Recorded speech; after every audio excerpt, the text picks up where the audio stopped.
HPE, Pat, like, look, you and I will sometimes talk about like kind of these OEM businesses being single digit, not double digit growth this quarter. Very excited for HPE. They saw 10% growth. I made a joke. I said they grew faster than one of the largest CRM SaaS companies on the planet this last quarter. How fun is that?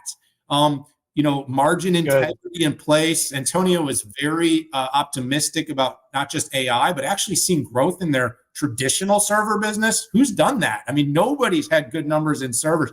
And he really talked a lot about discipline and rigor in the way they're running the business right now.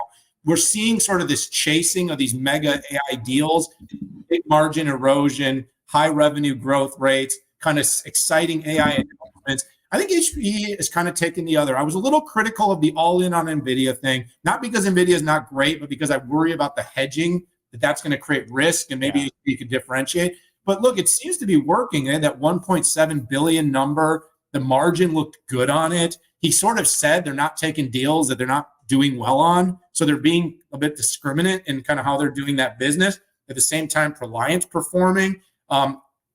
And Pat, the other number I really liked is GreenLake, 3,000 new customers.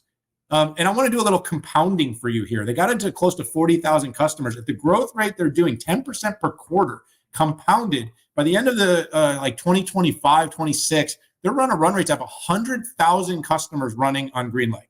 Now, as a company that we kind of call a big iron old hardware company, that sure looks like a software model to me. 100,000 subscription customers driving billions of dollars in revenue.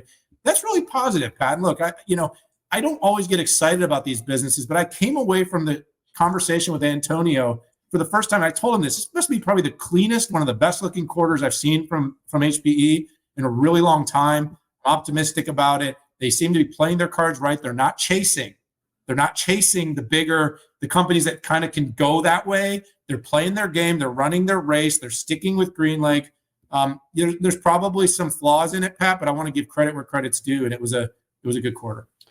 Yeah, in my tweet, it was like double digit, baby. It just makes a difference. Feels good. At 10% plus, you should be considered a growth company. For sure. I was really enthused by the split between AI and non-AI. Servers were $4.3 billion, up 35%, and operating margin increased from 10.1 to 10.8%. That was AI and non-AI.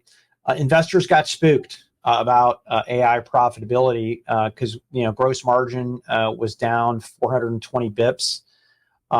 Edge and hybrid cloud revenue and operating margin was down year over year, and cash flow and FCF were down as well. But there were a lot of highlights that pushed out the low light there. And I was equally the margin erosion, Pat, was not nearly what others have faced in the same. It wasn't, and that was the Dell moment the previous quarter where people got spooked on margins. They looked at the flow through to profitability, and I think they had a very similar reaction. 37,000 GreenLake customers is it's impressive. And yeah, I know there's a lot in GreenLake, but that's GreenLake, and it's subscription service. I love that. One comment that Antonio made with me, he said that HPE infrastructure was in hyperscalers. And that was a new one for me. I followed up on who. Hey, are we sure this isn't tier 2 CSPs here, but hyperscalers? They were like, it's hyperscalers.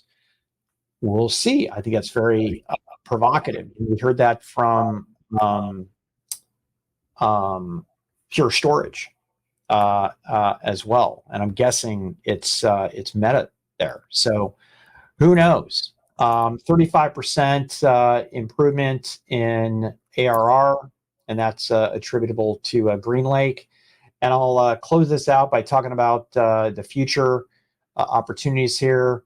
Private AI just went GA. I cannot wait to talk to customers. I'd love to do an economic study across them as well, interview some of their customers and what the benefits that they're seeing. I got the demo of private AI, and it is freaking impressive. It's really good. I'm a hands-on guy.